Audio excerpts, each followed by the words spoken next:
Olá, muito boa noite, gente. Deixa eu só acertar o som aqui um pouquinho. Só um segundo.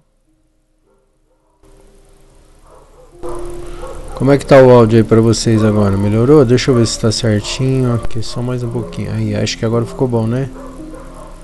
Então é isso aí, gente. Estamos aqui mais uma vez na nossa playlist para dar continuidade ao o Evangelho no Lar, né? Como vocês sabem, né? A gente dia sim, dia não, a gente procura gravar aqui uma prece comentada, uma prece raciocinada, né? E acho que o áudio aí agora sim. E a gente procura na medida do possível raciocinar essa fé, né? No sentido de que para manter viva, né? Uma fé verdadeira, eu acho que ela está diretamente alinhada com os preceitos da ciência e, obviamente, da modernidade, né? Então a gente tem que, na medida do possível, raciocinar a nossa fé. A gente tem que questionar o que a gente tem que ler, né? A gente não tem que tabular os conceitos, né? Tipo, criar um, vamos dizer assim, um código, né, que deve ser seguido a qualquer preço, a qualquer custo, né? Porque isso a gente já viu que de um jeito ou de outro não deu muito certo, né? Ao longo da história, né? Há um dado curioso, né, que por conta das religiões, né, aconteceram as maiores chacinas, as maiores tragédias, né, as maiores violências contra populações foi por causa da religião, né? E ainda hoje ainda tem isso, ainda hoje, 2025. Então, obviamente, a gente deve, na medida do possível, raciocinar a nossa fé e de certa maneira, né, tentar deixar a mente aberta para novos conceitos, novas possibilidades, tá certo? Bom, como vocês sabem, o Evangelho no Lar é uma proposição espírita e por conta disso a gente usa esse livro aqui, o Evangelho segundo o Espiritismo. A gente também tem usado mais recentemente esse livro aqui do Emmanuel, né, uma psicografia do Francisco Cândido Xavier,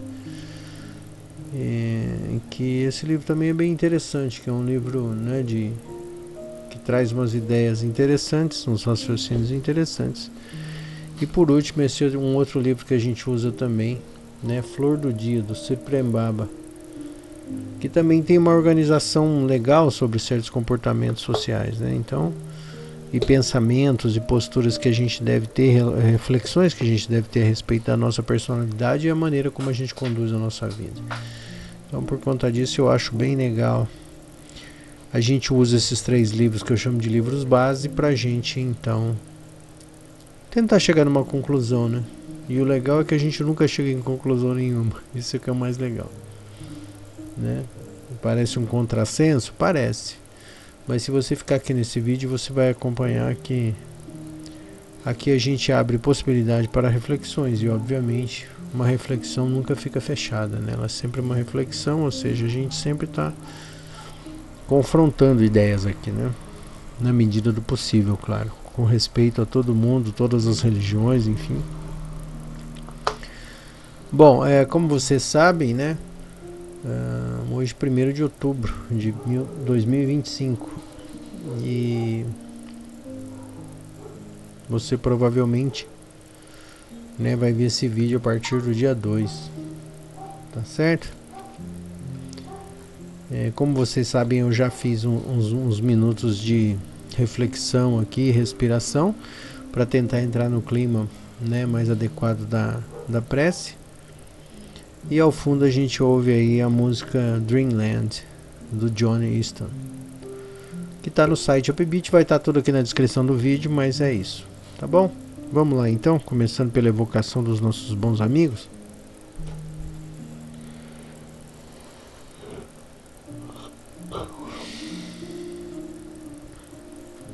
Pai de infinita bondade e amor, mais uma vez estamos aqui, dispostos a oferecer algo de nós em prol daqueles que se aproximem ou estejam interessados em nossas preces, em nossas palavras e em nossas intenções. Que vós, os bons espíritos, possam nos reconfortar com a sua presença e obviamente, trabalhar com essas vibrações em prol dos necessitados. E se nós verdadeiramente conseguirmos ferir a vós algo de nós, também Jesus.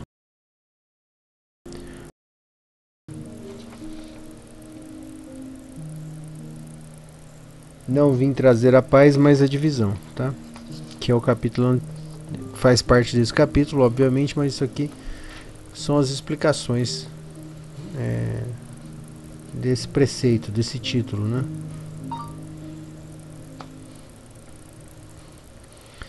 Vamos lá. É preciso observar que o cristianismo apareceu quando o paganismo estava em decadência e se debatia contra as luzes da razão. Praticavam-no ainda por formalidade, mas a crença havia desaparecido e apenas o interesse pessoal o sustentava. O interesse é persistente, ele nunca cede à evidência. Irrita-se cada vez mais, quanto mais claros e objetivos são os raciocínios que se lhe opõem e que melhor demonstram o seu erro. Sabe muito bem que está errado, mas isso não o abala, visto que a sua alma não há verdadeira fé. O que mais o amedronta é a luz que abre os olhos aos cegos, o erro que lhe é proveitoso, eis porque se aferra a ele e o defende. Sócrates também não tinha formulado uma doutrina semelhante até certo ponto à do Cristo? Porque ela não prevaleceu naquela época em meio a um dos povos mais inteligentes da terra? É porque o tempo ainda não havia chegado, ele semeou em uma terra não preparada. O paganismo não estava suficientemente desgastado.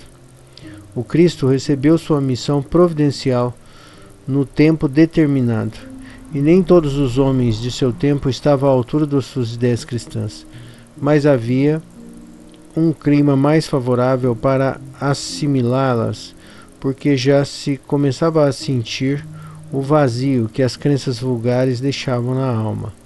Sócrates e Platão haviam aberto o caminho e preparado os espíritos.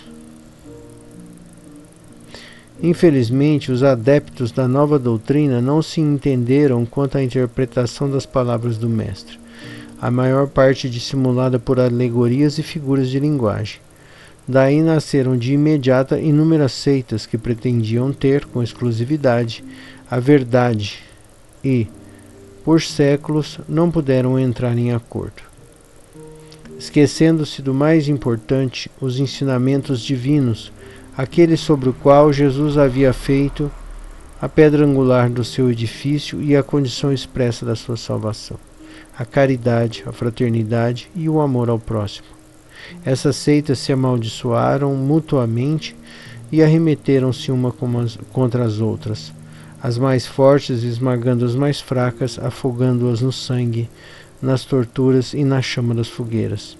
Os cristãos, vencedores do paganismo, de perseguidos passaram a perseguidores. Foi a ferro e fogo que plantaram a cruz do Cordeiro sem mácula nos dois mundos. E isso é um fato comprovado, que as guerras religiosas foram mais cruéis e fizeram mais vítimas do que as guerras políticas. Nelas cometeram-se mais atrocidades e barbarismo do que em qualquer outra. Estaria o erro na doutrina do Cristo? Não, certamente, pois ela condena formalmente toda violência. Disse ele alguma vez aos seus discípulos: ide matar, massacrar e queimar aqueles que não acreditavam como vós? Não. Ele disse exatamente o contrário. Todos os homens são irmãos e Deus é soberanamente misericordioso. Amai o vosso próximo, amai os vossos inimigos, fazei o bem àqueles que vos perseguem. Eles ainda lhes disse mais: quem matar pela espada, perecerá pela espada. A responsabilidade não está, portanto, na doutrina de Jesus, mas naqueles que a interpretaram falsamente e delas fizeram instrumento para servir às suas paixões, ignorando essas palavras: meu reino não é desse mundo. Jesus, em sua profunda sabedoria, previu o que deveria acontecer. Essas coisas eram inevitáveis, pois decorriam da inferioridade da natureza humana, que não podia transformar-se instantaneamente.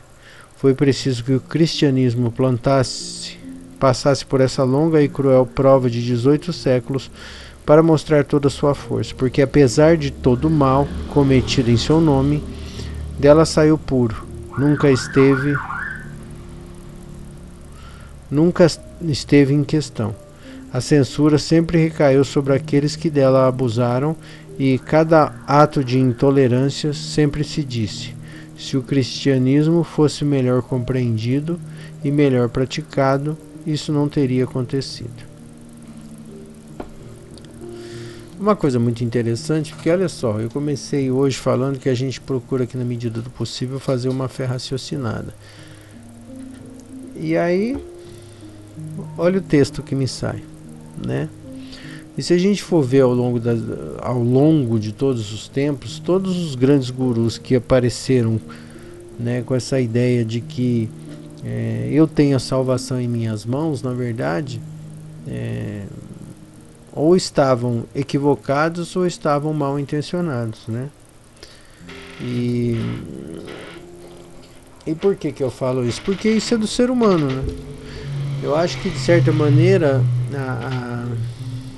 a caridade, a bondade, a empatia são coisas tão refinadas e tão difíceis de compreender que é muito mais fácil colocar um código num papel e seguir aquilo lá, custe o que custar, né? Isso por quê? Porque a nossa natureza ainda é extremamente grosseira, e aí o que a gente consegue fazer de melhor nisso é tentar inventar um código e tentar seguir um código, uma palavra. Tanto é que, por exemplo, hoje no Brasil, especialmente, se a gente for falar, se a gente for olhar de grosseiro assim, muitas seitas ainda estão discutindo palavras, né? Estão discutindo palavras, jeitos de escrita, traduções, né? Não, porque a palavra diz isso. Meu amigo, isso é uma tradução que já passou por umas 5 traduções antes de chegar na tua língua. Então de que palavra você está falando, já que é para discutir palavra é uma coisa, discutir semântica é outra coisa, né? Discutir o sentido das coisas é outra coisa, né? E obviamente o sentido nunca se entende. Então a gente fica perdido em palavra, discutindo palavra, qual a palavra é mais forte, qual a palavra é mais fraca, né? Eu me lembro que quando eu era criança, né, tinha um jogo que fazia muito sucesso que se chamava Super Trunfo. Era um jogo de cartas assim. Aí cada um recebia uma quantidade de cartas e essas cartas tinham uma fotozinha bem pequenininha assim, uma carta, tamanho de uma carta de baralho. E ali tinha as informações, né? Cilindrada do motor, sei lá se tem isso, mas enfim. Tinha lá cilindrada do, sei lá, potência do motor, tinha lá tamanho da asa, envergadura, não sei o que lá. E é engraçado, né? Porque a impressão que eu tenho é a mesma, né? Assim, tudo é avião, mas a gente fica discutindo se um é maior ou menor, se o outro é mais, sabe? Se um é branco, se o outro é amarelo, se um voa, o outro não voa, né? Esse tipo de coisa. E a brincadeira era essa, né? E sempre vencia aquele que tivesse a carta mais forte. Então a gente apostava num dos itens. Ah, tá, tipo, vamos competir no motor. Aí eu olhava, quanto que é o teu motor? Sei lá, tantos watts. Ah, o meu é tanto. Ah, perdi. Enfim. Era esse tipo de que a gente tinha, né? Que brincando com que até hoje a gente está tentando entender o que aconteceu ali naquele momento da história, entendeu? E como diz no texto ali, né, precisava que houvesse um mínimo de aceitação, vamos dizer assim, consciencial para aquelas pessoas, para que aquilo fosse realmente importante, né? Que aquilo fosse realmente Porque assim, se não fizesse nenhum sentido para ninguém, aquilo não teria florescido, ganhado força. Então, obviamente, né, deve ter havido um projeto muito grande da espiritualidade para que houvesse aceitação de muitas das ideias que Jesus trouxe. A maneira como ele implementou aquilo realmente causou essa grande transformação, a ponto de que quando crucificaram Jesus, independente do que aconteceu com Jesus naquela crucificação, a ideia que ele já trazia naqueles anos de Eucaristia, vamos chamar assim, né? De anos, daqueles anos de trabalho que ele havia feito naquela região, aquilo ali continuou. Então,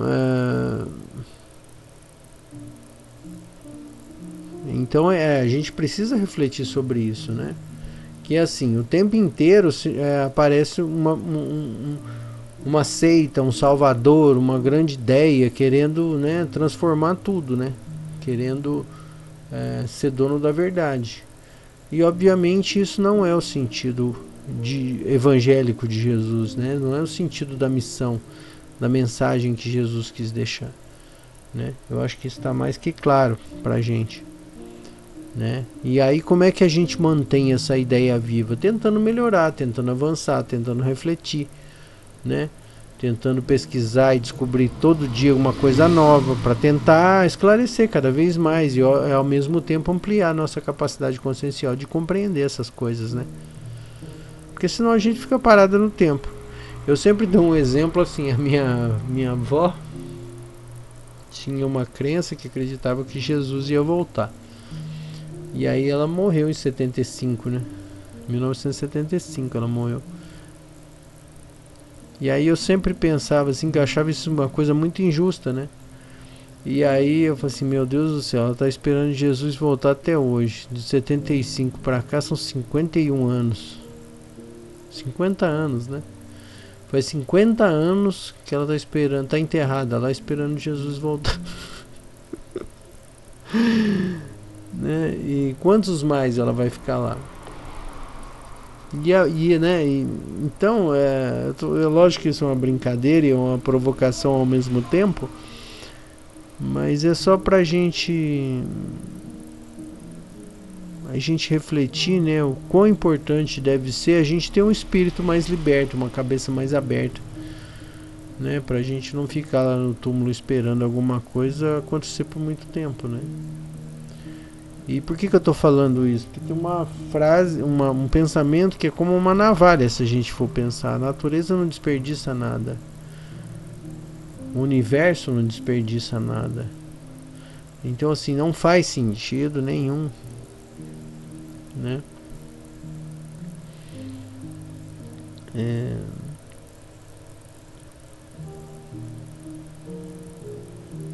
Esse aguardar, né? Essa coisa, enfim. Mas não quero entrar aqui em celeuma, não. É só pra gente refletir mesmo, né? Tá certo?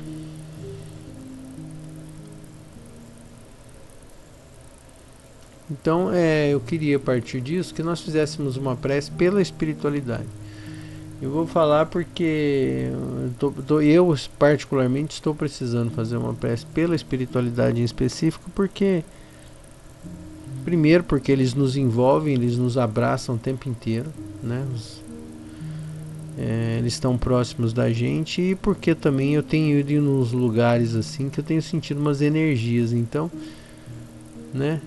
É bom de vez em quando a gente fazer uma prece e pedir que os nossos espíritos amigos consigam, de certa maneira, desanuviar essas energias mais densas.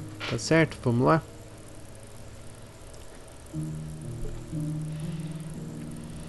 Pai de infinita bondade e amor, mais uma vez estamos aqui. Nesse caso dessa prece, pedimos humildemente a vós, os bons espíritos, que ajudem os nossos irmãos sofredores, se eles estiverem presentes ou próximos. Caso não estejam, que recebam, vós, os bons espíritos, essas vibrações para que elas possam ser usadas da melhor maneira possível.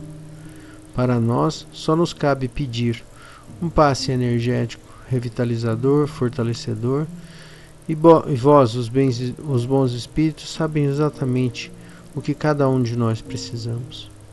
O que podemos fazer nesse momento é vibrar com o nosso coração cheio de alegria, de paz e de gratidão. E que Jesus abençoe a todos nós. Pai nosso que estais nos céus, santificado seja o vosso nome. Venha a nós o vosso reino e seja feita a tua vontade, assim na terra como nos céus. Pão nosso de cada dia nos dai hoje. Perdoa as nossas ofensas, assim como perdoamos quem nos tem ofendido. Não nos deixeis cair em tentação, mas livra-nos do mal, que assim seja. Graças a Deus.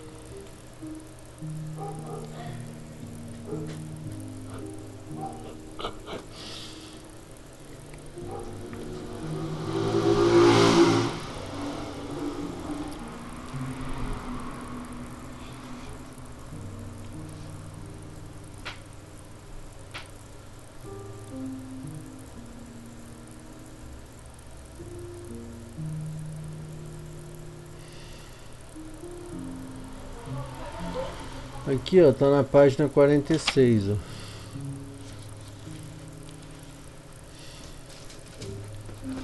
Eu vou esconder o que não me interessa, porque aí a gente lê só o que interessa.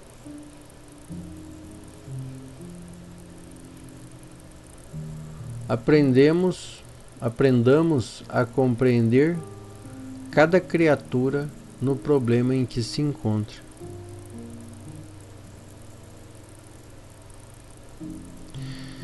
Tem uma outra frase do Emmanuel que eu gosto muito, que para mim mudou minha vida. Eu li ela há uns anos atrás e para mim fez tanto, mas tanto sentido. Que é uma frase assim, ó: em função de suas histórias, todos têm razão. Né? Que quer dizer exatamente isso, né? Está diretamente relacionado com a empatia, que é o sentido de um ensinamento de Jesus, né? Que é a capacidade da gente se colocar no lugar do outro. Então assim, será que se eu tivesse nascido na mesma família que o fulano, que eu tivesse tido as mesmas possibilidades, que eu tivesse tido os mesmos traumas, que eu tivesse tido as mesmas angústias, será que eu pensaria diferente do fulano?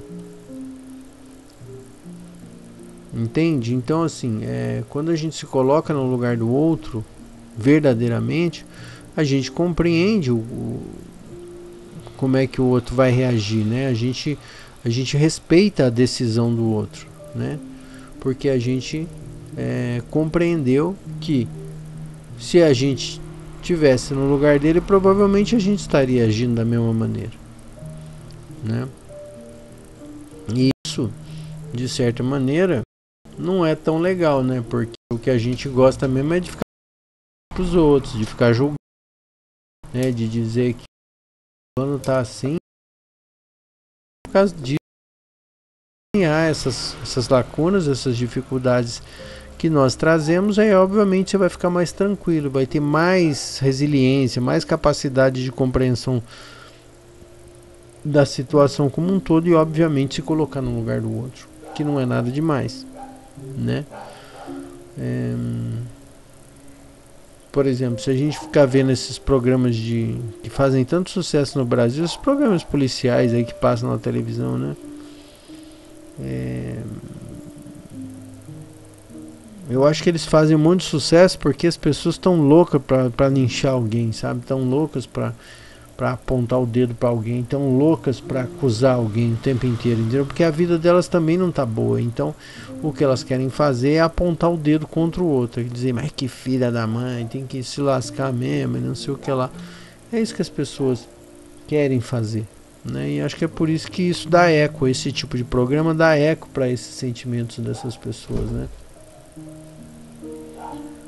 Enfim, mas aqui a ideia não é essa, mas né, não quero nem falar disso, mas o que eu quero dizer é o seguinte: a gente precisa, na medida do possível, né, encontrar um meio termo aí, de uma maneira que a gente possa minimamente ter condições de se colocar de algum jeito, né, na posição que o outro se encontra em dado momento, né?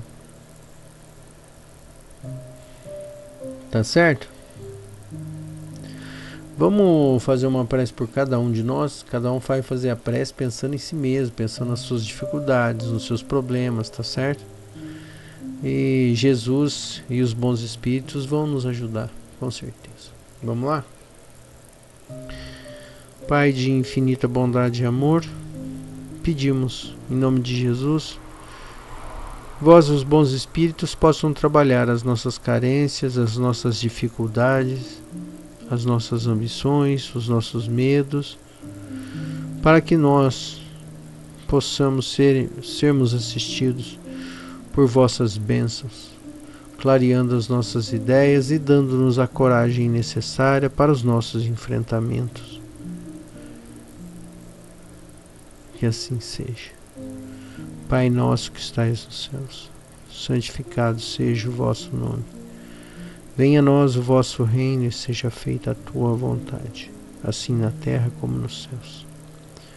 Pão nosso cada dia nos dai hoje, perdoa as nossas ofensas, assim como perdoamos quem nos tem ofendido.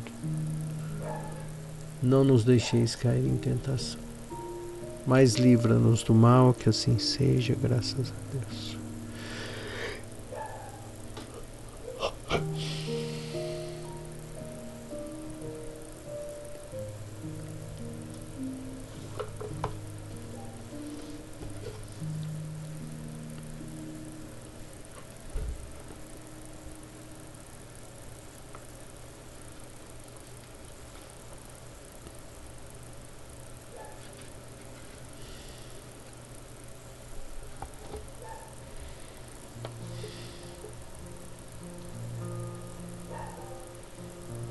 Você é um oceano. A sensação de separação faz parte da natureza desse plano, da existência.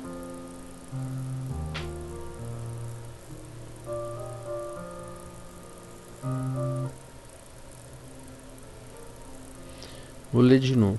Você é um oceano.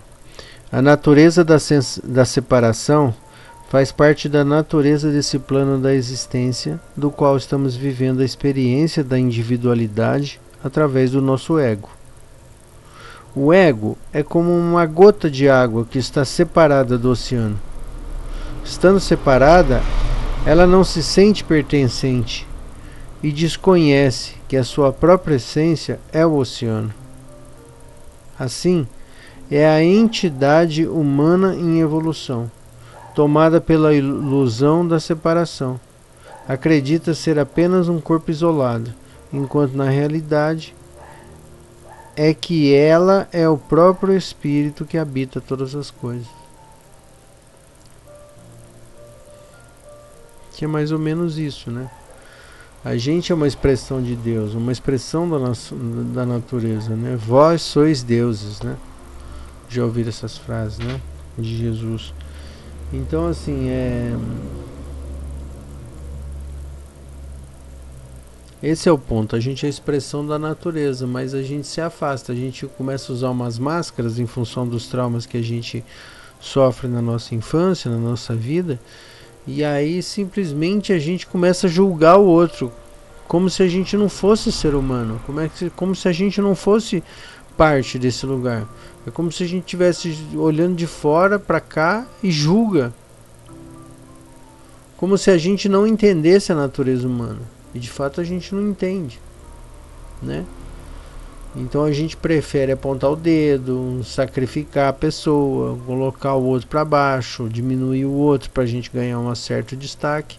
Tudo isso por quê? Porque a gente julga como se fosse de fora. A gente esquece que a gente é ser humano como qualquer ser humano e que nós cometemos erros o tempo inteiro, né? Mas o nosso orgulho, as nossas paixões fazem a gente se achar diferenciado, premium. Agora é tudo premium, né? Então, né, a gente se acha gourmetizado. A gente acha que não, mas a minha vida é assim porque eu sou, né, eu sou muito bom nisso, eu sou muito bom naquilo, eu sou uma pessoa que pensa bem, eu sou uma pessoa inteligente. A pessoa acha isso, né? ela esquece que ela, vamos dizer assim, ela é a mesma fatia, ela é a mesma fatia do pudim, né? É engraçado, é como se uma fatia do pudim estivesse olhando para as outras fatias de pudim julgando, né? Tipo, eu sou maior, eu sou mais gostoso, eu sou mais maravilhoso, né? Eu sei lá, eu tenho um viés aqui nesse corte que é muito mais legal do que o outro, enfim. Ou eu valho mais do que o outro, enfim, essas coisas, né? Coisa de ser humano, ridículo. Coisa de consciência em despertamento ainda, né? E por mais que você se julgue inteligente, é, perceba que de um modo geral,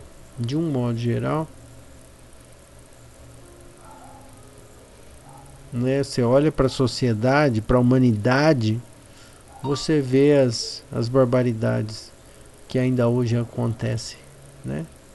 E que na média, né, dá uma ideia de na média o que é a consciência humana, né? Como ela é débil ainda, ela é pequenininha, né? Então que a gente possa refletir sobre isso e começar a entender que nós precisamos encontrar o nosso lugar, e para encontrar o nosso lugar a gente precisa aceitar certas questões, aceitar as diferenças, aceitar opiniões diferentes, aceitar a nossa fragilidade, a nossa falhabilidade, né? É importante que a gente reflita sobre essas coisas. O dia que a gente começar a olhar para o que realmente a gente é, a gente vai começar a se aproximar mais da nossa essência. E aí a chance de a gente favorecer essa nossa essência vai aumentar muito. Porque aí a gente não vai mentir mais para nós mesmos, a gente não vai ser tão hipócrita, a gente não vai ficar fazendo lacro de posição de saúde, né? Às vezes, mas que cada um no seu quarto, no seu cantinho, na sua hora de dormir, na madrugada, sei lá, pode fazer e obviamente tentar chegar na sua conclusão, que via de regra e regra geral não vai servir para ninguém além de você mesmo, né? Porque essa conclusão é montada em cima das experiências que você viveu. E obviamente outra pessoa, outro universo, outra situação, outra crença, outro pacote de valores, enfim, outra experiência, outro universo. Tá certo? Muito obrigado pela presença de vocês aqui e que a gente possa se ver em breve em mais um Evangelho no Lar. Tá bom? Boa noite, boa semana e até lá.